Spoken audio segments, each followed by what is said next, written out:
Hey, everybody, and welcome to the Creative Academy. We are here talking today with Eileen Cook and Crystal Hunt about their latest book, Build Better Settings. So, we are very excited to be talking about this topic today. So, first off, I got questions for both of you. Before writing this book, would either of you have described yourselves as setting junkies? Was it an important element of your writing? I'll start. No. So you might be thinking, why write a book about setting?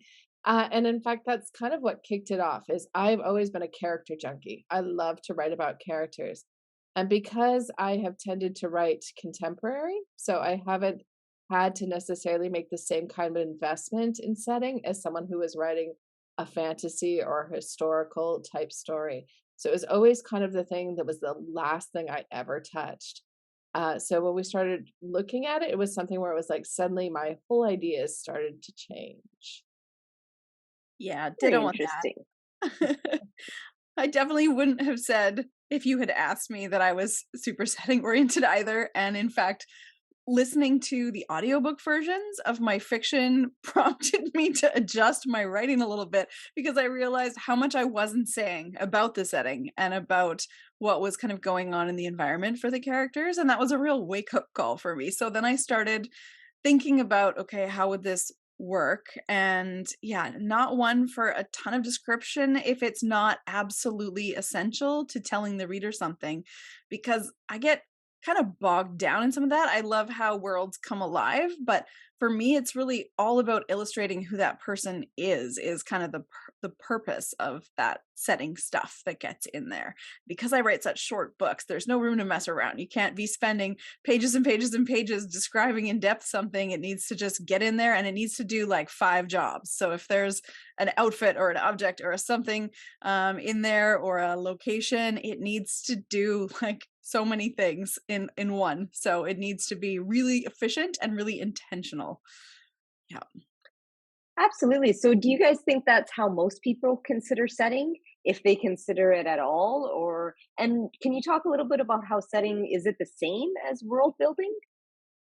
I think there's probably two things to unpack from that. So in terms of do I think writers are that way? We actually talked in the book about I kind of think that writers tend to fall into two camps, just like we sort of talk about plotters and pansters.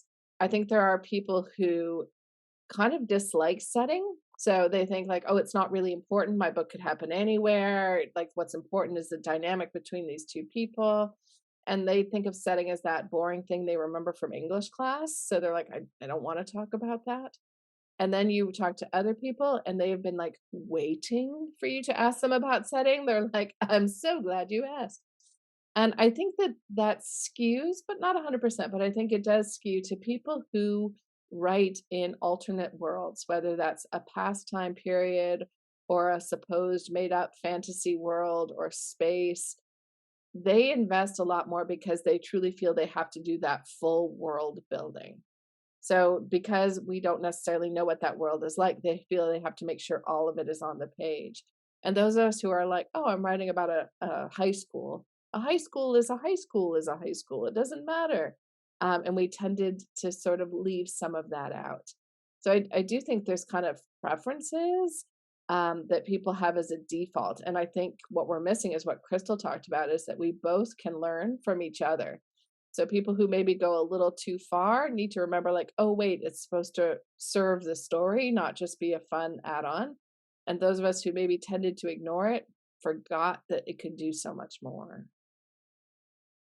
And then those of us who like obsessively create to scale maps of our towns and like make the business directories for everything that's there and plot out every street name and then don't put any of that in the books. Like there's this weird, I love the world building, but I forget to put it in the story sometimes. It's like, well, I know everything about that place. It's all occupies my head. And where do you think the people come from? But yeah, it's interesting to sort of bridge that gap, I think, and those two different styles of approaching it. It's really interesting to mash up, which we definitely encountered as we were writing the book. And it was like, no, but what about this? And it's like, well, that doesn't matter. I was like, well, of course that matters. That's central. What are you talking about?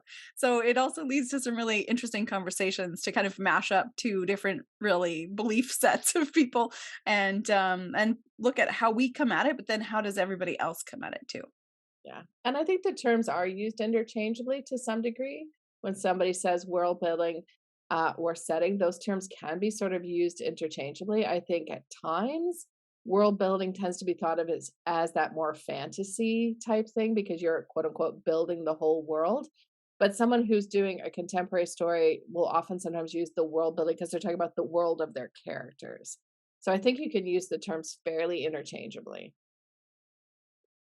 Yeah, so I totally agree, and I get what you guys are saying. You're either living in the world of describing everything or just assuming that people know what a high school looks like. So I get that part. I've just had flashbacks to my English lit class in high school. But so you guys went one step further, which is so cool about this book, and it's using setting seen through the eyes of the lens of character arc. So can you talk a little bit like how did you guys come up with that idea? To me, that is something totally new. So can you Well, talk a little bit about that?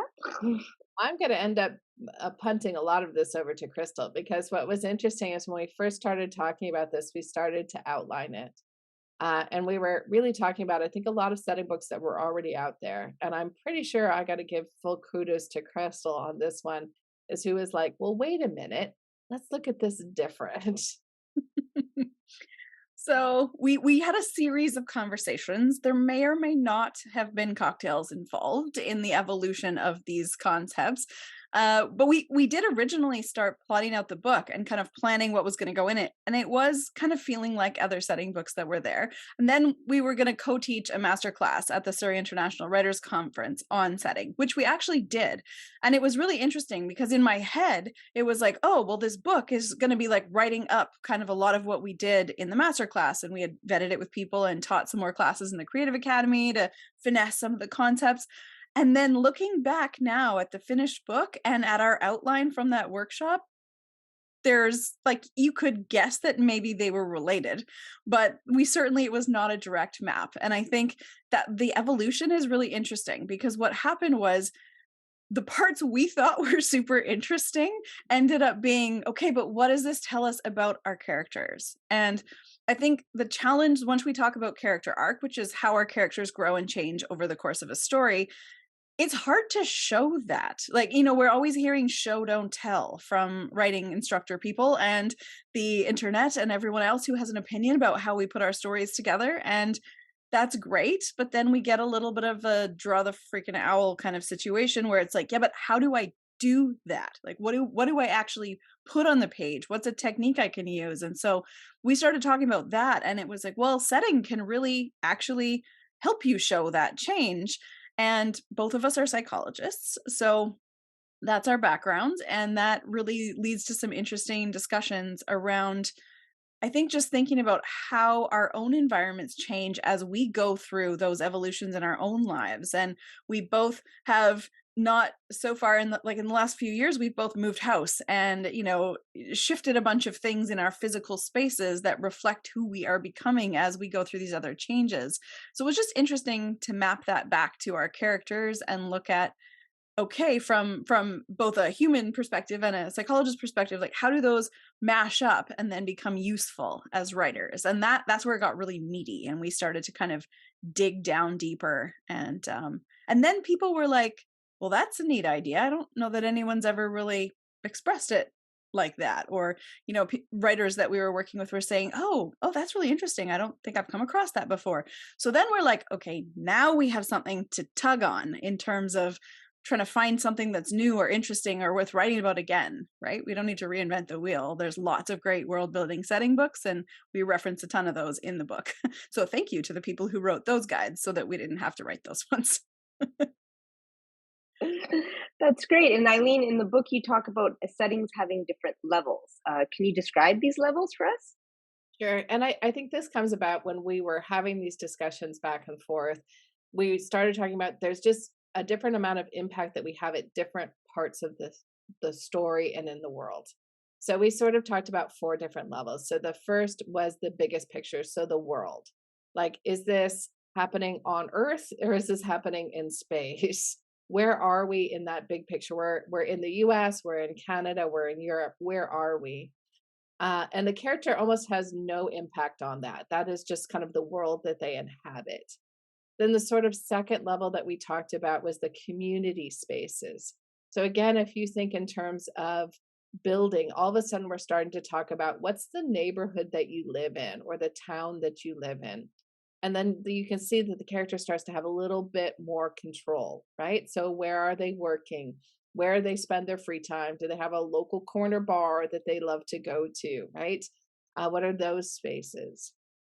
The next step down we talked about was personal spaces. So now things, of course, are really getting interesting. So we're talking about how do you decorate your home or your personal space? And even within that one, we had sort of personal space, right? Because there's your living room, which you let other people into, or your room where you have your Zoom backdrop. And then there's the private space just outside the Zoom window, where only a very select few number of people see. And our final one, four, is one that we took some heat from originally from our editor, but she eventually ended up agreeing with us. And it's because we can't get away from that psychology thing. We started talking about the space in your mind. We called it the attic, right? But we are firm believers that sort of your thoughts and your perspectives make a difference on how you see the world. So we did want to talk about what is that personal space just inside your own thoughts and how that colors the world around you. So those are the four levels. So, Crystal, using the levels, can you give some examples of how setting might change as character changes? Sure. So, and I'm going to pull this one from real life, not even from a book, but one of the things that personally I've been working on evolving over the last couple of years is a little more balance in my life. And, the last couple of years have been fairly disruptive for most people in terms of what our spare time looks like and what our all the time looks like and what work from home looks like and a few other key changes that were foisted upon us by the world. And so the use of space and the values that you hold really do get reflected in the space around you. So if you can peek into my world behind me here, you can see there's a comfy corner for reading over there. There's a quilt on my futon here, which is something I've been learning how to make. Just off camera range is a sewing machine and a bunch of fabric and things that I've been kind of leaning into that. So that's something where if we look at my character arc as someone who is sort of spending more time and committing to more leisure activities and not just being a workaholic all the time, you can see my space start to reflect that, and that's a very physical manifestation of a difference. And the fact that we are in my office, which now includes not I used to have like 3 computer setups in my office, and now I have 1 computer setup, which seems more appropriate, and some spaces to do other things in there. So that's maybe just a real life example of how a space changes over time to show that evolving. And you'll be able to do a deep dive. There's another video of examples from the Hunger Games, and there's also another video of examples from fiction books with fictional characters and scenarios that we talk about as well. So you can check out the other interviews in this series to flesh that out a little bit more as well. Very cool. And I know in the book you guys talk about sensory descriptions. Eileen, why are sensory descriptions so important when you're describing settings? Okay, you're getting back to the character junkie person. So I love sensory details because you'll often hear people say you want a deeper point of view, like you really want to be in the head of that character. And one of the best ways to have someone have that experience as a reader is to give sensory details. Because once you start reading about something like the smell of fresh baked bread and the kind of the snap that the crust gives as you sort of break the bread, the parts of your brain that are actually associated with taste are actually lighting up as I tell you about that. The same way they do if you were actually getting to put your hands on some mouth-watering bread. Unless you're Crystal, who's gluten intolerant, who's suddenly getting hives. It's two different experiences. But when you give those sensory details, you start putting the reader right into those places. So it will deepen that experience for them. So it's super important to do. Excellent. And then we have the role of objects and symbols I know you guys talk about in the book too. So, Crystal, what about the roles of objects and symbols? Oh, no.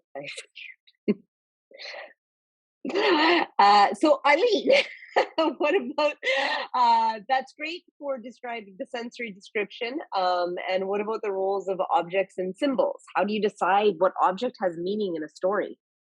Well, I think it's interesting because objects, sometimes we can all agree on certain meanings. So if we talk about wedding rings, for example, and you want to show change, you might have the book opening with someone being proposed to and putting a ring on for the first time and always noticing it every time they go to look at something. And then as the book sort of progresses, you might have them spinning the ring on their hand. And then eventually maybe throwing that ring into someone's face, right? And so that's showing the change. And that's a symbol we all sort of understand. We can all agree a wedding ring has a certain symbolic thing. But we also create symbols within our own life, right? So there's something that has personal meaning for us.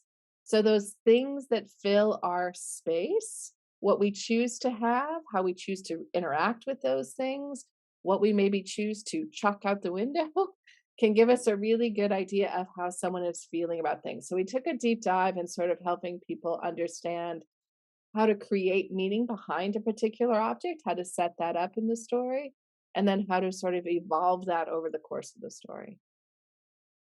So there sounds like there is a lot to dig into in this book. Crystal, can you walk us through the sections of the book and how writers might use it depending on where they are in their writing journey? Yes. So we called it Build Better Settings. And after much thought and deliberation and figuring it out, we actually ended up going with a full building metaphor for the book. So we talk about building settings, but we talk about building your story world. And we really are focused on how do you build things in the first part? What are our building materials? What are the basic concepts? How do we sort of clear the ground and make a solid foundation before we're building on top of that? And then looking at all the different, how the materials fit together. The second half is really all about moving into your house. We put your characters in the house and then stuff changes and we go through the stages, the six main stages of the character arc. And so that is, I think, a neat way to sort of get your head around the concepts and figure out what that stuff means, and then really focus on seeing it evolve. And then, of course, we have your turn sections that go throughout the whole book that really help you apply it to your own life, to examples of things that you've read, and then in the first half, and then really digging into your own manuscript, your own characters, and their evolutions in the second half. So it can be used in a whole variety of ways, actually. I think sometimes you might just read it as an educational piece. All that information gets stuffed in your brain, and then you just kind of let it float around in there. And then when you're next working on your story, there's a lot of subconscious stuff that sneaks into our writing. So if you put all those concepts in there, they can be activated and come out kind of naturally in your writing. So it may be that you're just ruminating on what you've read. If you're actively writing, you can use it a bit as a reference book. If you're like, okay, I'm at the point where my character is about to have that mirror moment. What is a mirror moment again? And, what questions am I supposed to be asking? And how am I going to reflect what's happening inside the character in the environment around them, in their settings? And so then you can actually go to that specific part of the book, remind yourself of what those concepts were, and carry on. Or if you're diving into a deep edit, you can be looking at, okay, where are opportunities to boost the emotional attachment to certain objects, or where can I make the meaning of this thing more clear for the reader? Maybe it's perfectly clear to the character and you know exactly what's going on, but you need a few more details to get that across to the reader. And that's where the opportunities presented by really leveling up your settings and those details can help with that. So that's really, I think, the sort of options in terms of how you're using. Oh, I guess one more is that we often think of improving our craft just as our own writing improving, but actually often giving critiques on other people's work, or a writer friend will ask for feedback on something, or will get asked to be an advanced reader for a book that's going to be coming out. Any of those things is an opportunity to apply this and kind of reverse engineer it. So look for those opportunities in that writing and then use it as kind of a diagnostic of, oh, is there an opportunity here to level that up? Or just learning from other people's writing. Maybe somebody's totally crushing it. and you really want to highlight that, then you might check out the Build Better Settings challenge that we have posted on our website. There will be a link below this video, and perhaps there'll be something there of interest to you if you are the kind who likes to give shout outs to other authors who are totally nailing it and or looking for a challenge to apply your own knowledge newly found to your own writing. Well, it sounds like there is a lots of different ways to dig into this book and lots of different ways to use it, no matter the stage you are at. So that is definitely good to know. And finally, what is one of the things you guys walked away with during the learning process of writing this?